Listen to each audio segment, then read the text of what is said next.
Hi, this is Eric from Longbox Review at longboxreview.wordpress.com. Welcome to episode 19, the previews episode for the March catalog for things shipping in May and beyond. First up is Dark Horse, and we have a new Darth Vader series coming out from Dark Horse, which I'm sure a lot of people will find interesting. And as I said in the last previews episode, which was not available in the usual feed for the podcast, I released it as a standalone episode on the website only. But I did talk about Resident Alien number 0, and this month they're soliciting number 1. It's a miniseries, but it does not say how many issues, which that really irritates me. I wish the publishers would tell you how many issues these things are. I wanted to order this, the Guild Fox one-shot, but I had to cut it because of the total price of my comic order.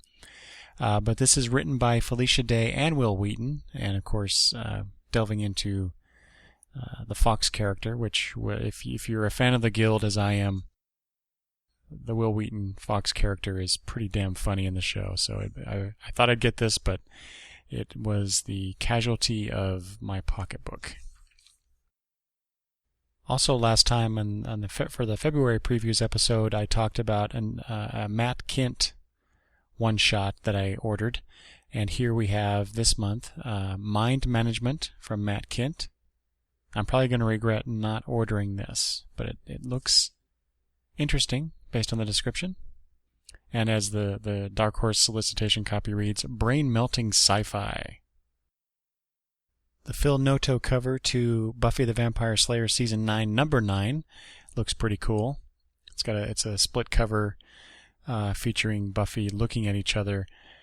Two Buffys looking at each other on the cover. One is in a restaurant with looks like zombies in the background, and the other is she looks like a high society lady, and they're just staring at each other. Looks really nice. Phil Noto's been doing a good job on that. The ad copy here is Slayer versus Slayer versus Slayer, whatever that means. So I'm sure that'll be a pretty interesting issue. And boy, speaking of covers, the Freaks of the Heartland hardcover by Steve Niles and Greg Ruth, that just looks cool. Just based on that cover alone, I want to read that comic. All right, that's it for Dark Horse. Now on to DC.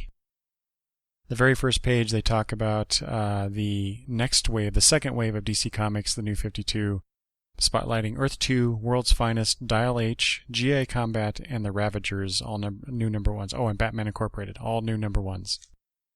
So on the last episode of Longbox Review, Travis and I talked about Earth 2 and World's Finest, and I talked about how excited I am about these two titles and the examination of this new 52 Earth 2, and that has not diminished. I cannot wait to read these comics and see what they're going to do with that. Getting Batman Incorporated is a no-brainer for me, just because I started off with the first volume of that series and loved it. So I'm really looking forward to seeing how Grant Morrison and company take that concept and incorporate it into the New 52 Batman universe. The preview image to Action Comics number 9 looks pretty cool with the alternate world Superman.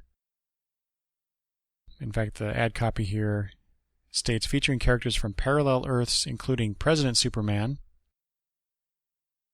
Our guest artist Gene Ha joins Grant Morrison for this tale of not one, not two, but 3 Earths, so that should be pretty cool. I always like the alternate Earth stories, especially when it comes to Superman, and Grant Morrison is just the guy to write that kind of stuff. Also this month from DC is the Calling crossover between Superboy, the Teen Titans, and Legion Lost. Starts with the Teen Titans Annual number 1, then goes into Superboy number 9, and goes into Legion Lost number 9. So I'll be getting all those. Although, now that I mentioned it, Teen Titans Annual number 1, yet we're at issue number 9. How can it be an annual if we haven't had at least 12 issues? Speaking of annuals, one that caught my eye, Batman Annual number 1 by Scott Snyder and Jay Fabok. Mr. Freeze is introduced into the New 52. Unfortunately, it's all part of that Night of Owls. On the blog, I was writing about how I like crossovers. Specifically, I think I was talking about the Daredevil and Spider-Man crossover. And I think I mentioned it on the podcast with Travis as well when we were discussing the Daredevil, Punisher, and I think it's Spider-Man crossover that's coming up soon from Marvel. But this whole Night of the Owls thing, where it touches all of the Batman universe comics, I'm kind of annoyed by that. I've enjoyed the Owl storyline in the Batman title by Scott Snyder and the artist Greg Capullo. And not that it's not a worthy story idea to take across the titles, it's just that every Bat title is touched by this, including this annual. It just seems like too much all at once, but I guess we'll see. It might turn out to be a really awesome story, and I'll eat my words. Hold on, I'm wrong about that. It's not all of the Bat titles, it's just nearly all of them. Justice League Dark number 9 is the debut of the new series writer Jeff Lemire, who introduces a new team roster and a new mission. It says featuring John Constantine, Zatanna, Deadman, Black Orchid, and more. I really like the idea of Black Orchid being in this. That's one character that I was introduced to in the late 70s, early 80s, as I recall, and was intrigued by the character. And then we get the reimagining by Neil Gaiman in the Black Orchid miniseries that came out. So I'm really curious to see what the new Black Orchid is going to be like. I am pleased to see that Zatanna is still in JL Dark. We'll see how the rest of the team fits in with that. Another annual that I'm interested in is the Animal Man annual, even though I dropped Animal Man after number 6, and I know a lot of people are calling me crazy for doing so. But I am interested, however, in reading this, as the copy reads, a standalone tale detailing the history of the epic struggle between the Red, the Green, and the Rot. So that'd be a nice background story, I think. So I'll be getting that. Speaking of crossovers, here's one between two different titles, Resurrection Man and Suicide Squad. So I'll be getting, again, like Animal Man, I dropped Resurrection Man after number 6. That was a hard decision on my part, because I actually did enjoy that series, but it wasn't quite grabbing me enough to keep me stuck with it. So, but I'll get this standalone issue to get the whole story with that crossover. Here we go. Finally, after, I don't know, it's been a few years now, at least, the Batman Earth 1 hardcover by Jeff Johns and Gary Frank. When the Earth 1 series was first introduced and they released the Superman Earth 1, which I reviewed in, I believe, episode 4 of the Long Box Review podcast, so go check that out. I'll probably be doing the same thing for this Batman Earth 1 story. I always like the reimaginings of the early days of these superheroes' lives, so I'm looking forward to that story. Although anybody who's read my blog for a long time or listened to the podcast knows that I'm not a big fan of Gary Franks. I think he's quite an accomplished artist. I just don't care for his style, especially the way he draws mouths. But the preview image here looks pretty good, so I can tough it out for this story. Next to that, this is on page 121, Smallville Season 11, Number 1. Now, Smallville is a show that I stopped watching after the second or third season. I just couldn't handle the show any longer and the melodramatic stories and soap opera-esque quality of the show. However, I am getting this for two reasons. One, it's written by Brian Q. Miller, who in my mind, after reading his Batgirl series, can do no wrong, so we'll see how that goes with this. And Pere Perez is doing the art, and Mr. Perez was involved in the Batgirl series as well. He's one of my favorite artists from that run, so I'll be getting this for those two creators. As far as the collections or trades from DC, here's one that I seriously considered getting, but I think I'll wait on that one. order it some other time. But the First Wave trade paperback collects First Wave 1 through 6 and the Batman Doc Savage #1 issue for $25. I remember when I first saw the solicitation for this and them bringing Batman into that universe, that pocket universe, if you will. I was kind of thinking, what the heck? What are they trying to do here? And then it seemed to be like this big splash at first, but then it just kind of petered out. And I remember thinking, well, where's the First Wave stuff? And it had come and gone really quickly. But I'm still interested in the story, so like I said, I'll have to check that out at some point.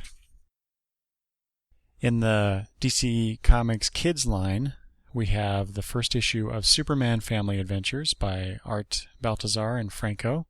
So this is the title that replaced Tiny Titans, and there was a huge uproar on the internet about DC canceling Tiny Titans. But then it was followed up quickly by the announcement for this title. I'm actually going to start getting this title and see how it goes. I'll probably end up reading it to my granddaughters. Also, I'm going to start picking this up, Young Justice with number 16. It's something that I wish I had started picking up back when it was a new title, but I didn't for whatever. Well, I didn't because I generally don't pick up media tie-in comics, even to shows I particularly like, even though I collect Buffy and Angel and Faith. But those are kind of exceptions to me. But anyway, I really like the Young Justice animated series. It's one of my favorite shows on TV, period, not just cartoon. So I'm going to pick this up because it's the first part of a new storyline. It also guest stars Batman, Flash, and Green Arrow. So I think I'll enjoy that. We'll see. And I'm glad to see the return to DC of these $8 one-shots. They fluctuate between 80 and 100 pages. This one, Mystery in Space #1, is 80 pages. I'm going to be getting that. All right, next up is IDW, which has a real big item here that I'm really looking forward to with, I have to admit, a little bit of trepidation. I'll explain that in a second, but they're putting out a Star Trek The Next Generation Doctor Who crossover miniseries.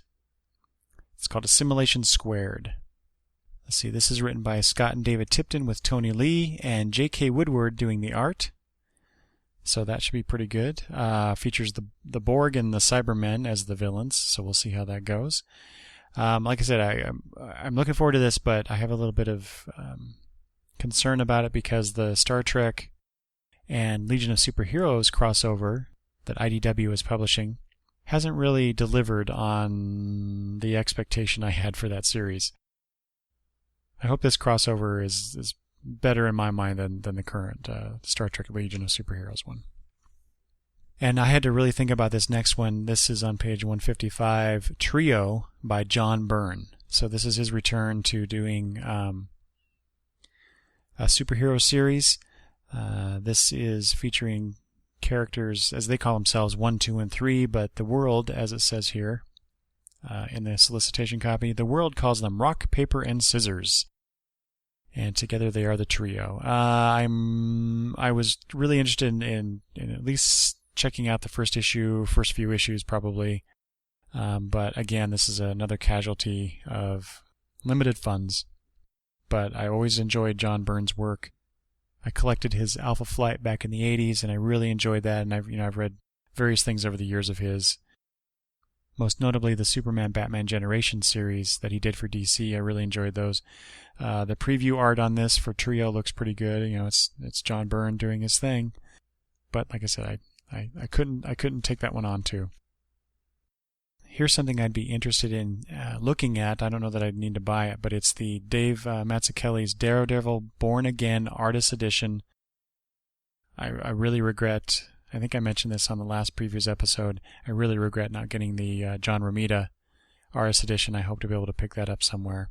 But I'd really like to see this because that Born Again storyline written by Frank Miller was one of my absolute favorite comic stories of all time, not to mention probably one of the best Daredevil stories ever, and in no small part, of course, to David Mazzucchelli's art on that series.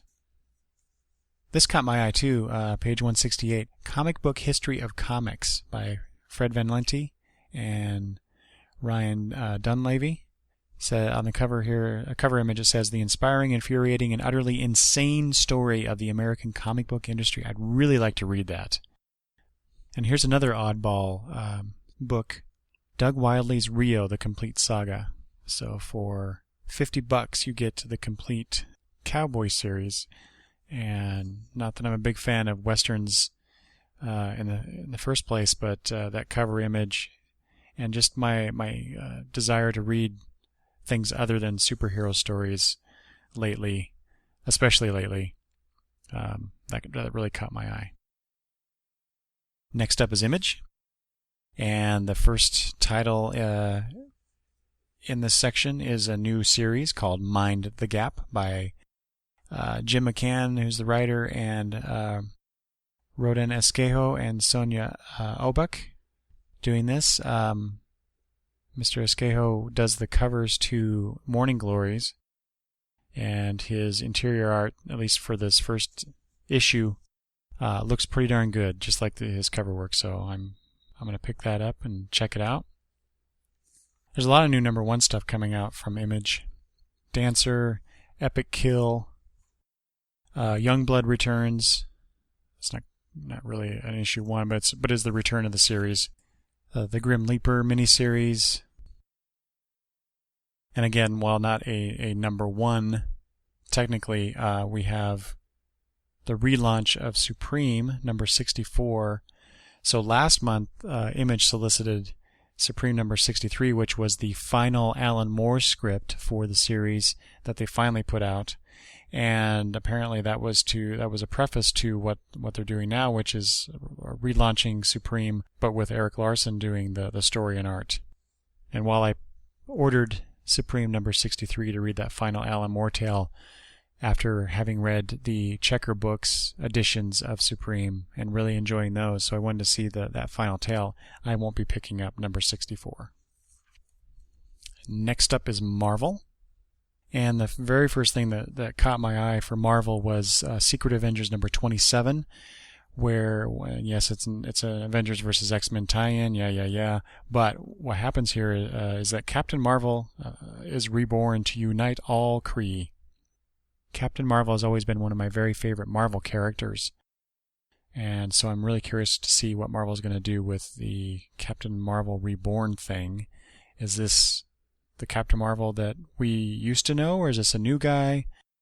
What is it? He has the same looking costume as the original Captain Marvel, although colored differently. So we'll see how that goes. I may have to start reading Secret Avengers there if it's going to feature Captain Marvel. This is an interesting concept, I guess. The Hulk Smash Avengers miniseries. There are 5 issues of this, with each part of the 5 parts being a different era of Hulk versus the Avengers. So the first one is Hulk versus the 60s era Avengers, and then the 70s, and then the 80s, and then the 90s, etc. So while I'm not going to read this, I find it interesting that they're doing this, although I question why they're doing it, why they're releasing one each week. That seems like an awful lot for people to take in, especially since, well, no, these are just $2.99, but still, that's $15 of comics right there. Wow, that cover to Daredevil number 12 is quite visually striking, and that's all I'll say on that. Although I see that Marvel is double shipping Daredevil in May. I really don't like that they do that. But I keep buying it, so they're going to, me and everybody else, so they're going to keep doing it. Garth Ennis returns to Marvel under the Fury Max series, with issues 1 and 2 shipping in May. I like the cover images, or at least the preview images here, look really cool. Oh, and look at this. Page 63 of the Marvel previews. Takio number 1. So they did the graphic novel. It says, bursting from the pages of last year's best-selling graphic novel comes this all-new, all-ages superhero adventure. I read the Takio. I meant to do a review of that, never got around to it, but it was enjoyable, especially for an all-ages book. But now they're apparently doing a new comic book series based on that. So, which is interesting because if I remember correctly, Bendis was talking about doing a series of graphic novels under the Takio banner, but now they're doing a series, so that's interesting. An interesting change. And finally, from Marvel, I see that they're releasing a Civil War prose novel based on that series. It's written by Stuart Moore. That's interesting. I wonder why Marvel's doing that, other than to put their product in bookstores more, and I guess in some way. On to the smaller publishers. Saw a lot of good things here. I'll probably just go through this real quick. First of all, Rachel Rising, number 8, be the second issue I have pre-ordered. I'm really looking forward to reading that. I'm going to get the trade. I ordered number 7, and now I'm going to get 8, so can't wait to read that. The Lost Girl graphic novel from Arcana Studio, just based on that description, that seems kind of interesting. It's about werewolves and forbidden love, so that's kind of neat. Here's one from Big Dog Inc., Ursa Minor. I'll just read the text here. Nature's supernatural balance is shattered when... I didn't realize this until I just read it, but here's another werewolves. When werewolves assassinate the president and the vampires come to mankind's aid. Now, one girl with a power she can barely control sets out to right what has gone horribly wrong, the only way she knows how. Kill them all.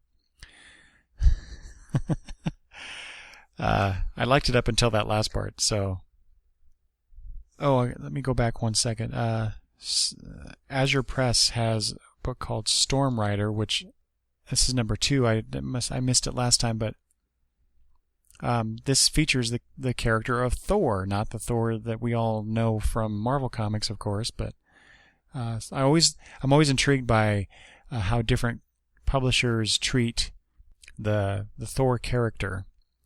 When Neil Gaiman did his version of Thor in Sandman, I thought that was just a revelation. We've lived so long with Thor from Marvel Comics and that interpretation of the character that's kind of indelibly marked in our brains about what Thor should look like and how he should act and talk and all that stuff. So it was really refreshing to see Neil Gaiman's take on this big dumb oaf character in that one Sandman issue. I think that was the Season of Mists storyline. I'm probably wrong about that, so don't quote me on that.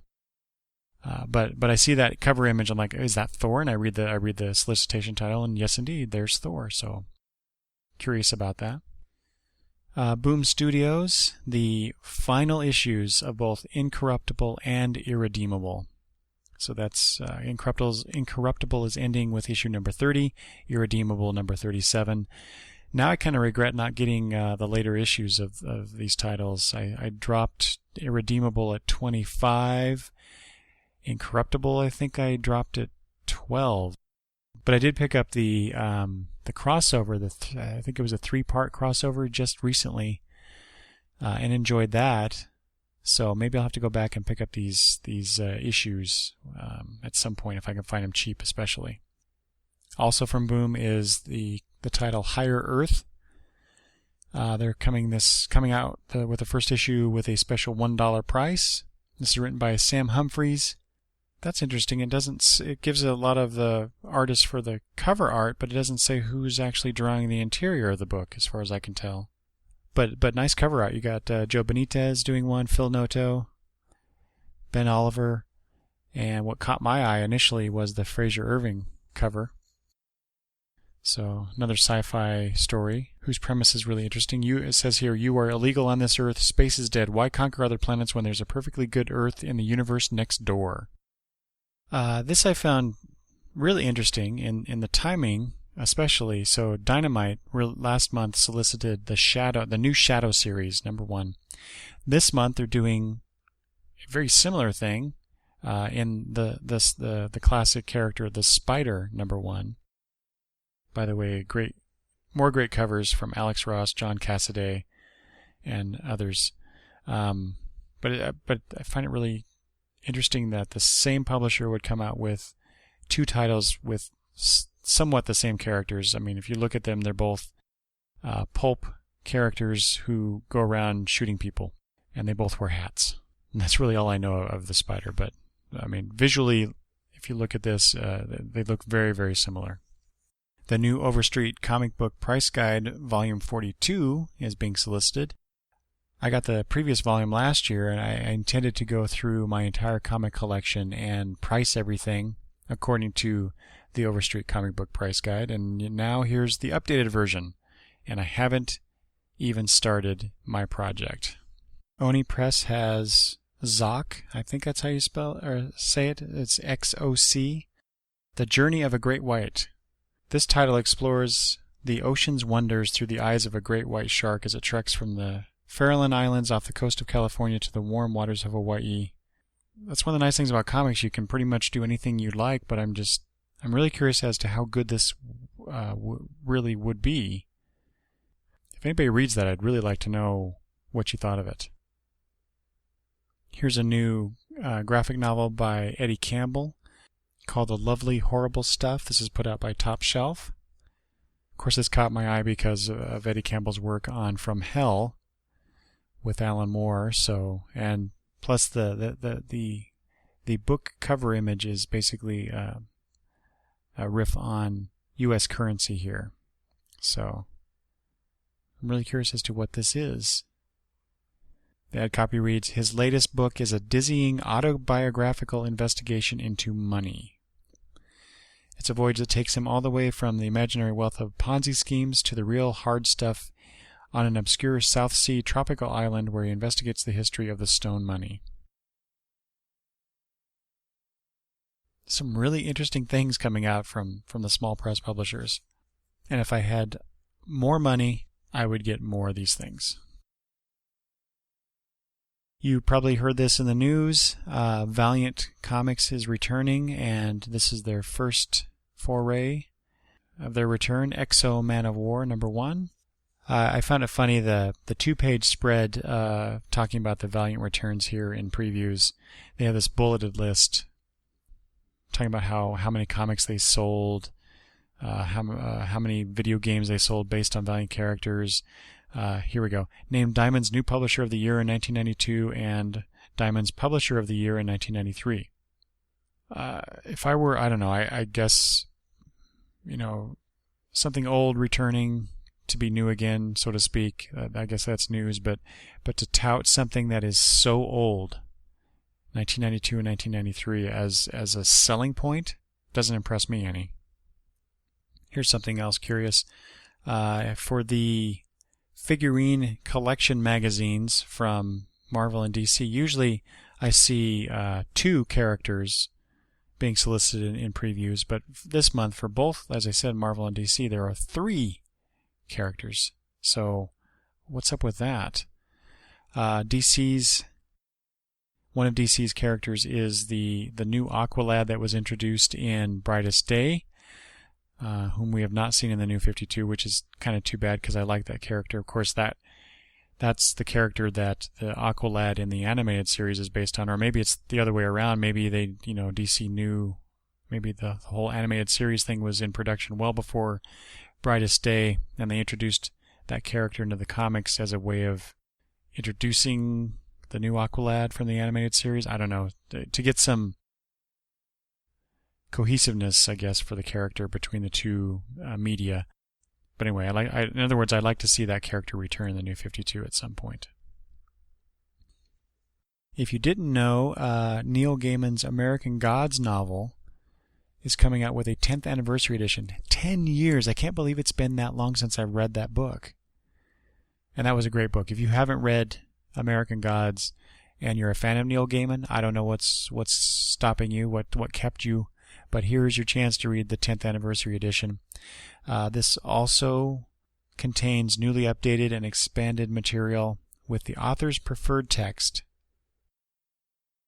So I tend not to rebuy books. Like if I buy a hardcover book and then the softcover comes out with additional material, I tend not to want to rebuy that, even though I feel I've been cheated. I mean, I spent extra money on that damn hardcover, so I should be getting everything, not having to pay, even though it's a lesser price, having to pay again to get that extra material. So I won't be picking that up, but if you haven't read American Gods, you really should. You should go pick this copy up. I'm looking at the Amazing Spider-Man movie resin statue. This is on page 378. Does anybody else think that new Spider-Man movie costume looks really bad? I'm sure it'll look better on screen than it does in this statue or in this image of the statue, but it just does not look good. Why do the movie people feel they have to mess with the costumes? It's like the Superman Returns costume. I hated that. I didn't like what they did with that. I'm not too keen on the images I'm seeing for the new Superman movie either. I mentioned Captain Marvel's return in Secret Avengers earlier. Here we have a Captain Marvel statue. This is on page 398 for $225. It's not a particularly good statue, but at least from this image. And on the same page here, 402, you have not one, not two, but four Star Trek Starship model kits. One is one of the Enterprise that comes in a lunchbox, which that's kind of cool. And then you have a two-piece model kit featuring the Klingon bird of prey and a Ferengi ship. And then you have a 1/537th scale model of the USS Reliant, which looks pretty cool. And finally, man, I really want this. I want to get this model and put it together and put it on the mantle somewhere in my office. But it's the USS Enterprise 1701A. And for the fans of Doctor Who, if you ever thought that you needed a sonic screwdriver that actually was a screwdriver, well, now you can have one for $40. And there you go. That's a look at the previous catalog for things shipping in May and beyond. At least those things that caught my eye, captured my interest, and now you know what those are. Please let me know what you thought of these things, or let me know what you're considering buying from the previous catalog. You can email me at longboxreview@gmail.com. You can follow me on Twitter at longboxreview. I'm also on Facebook. And don't forget to visit the blog and leave some messages about the episode or anything else that happens to be posted there. Go to longboxreview.wordpress.com. Thanks for listening.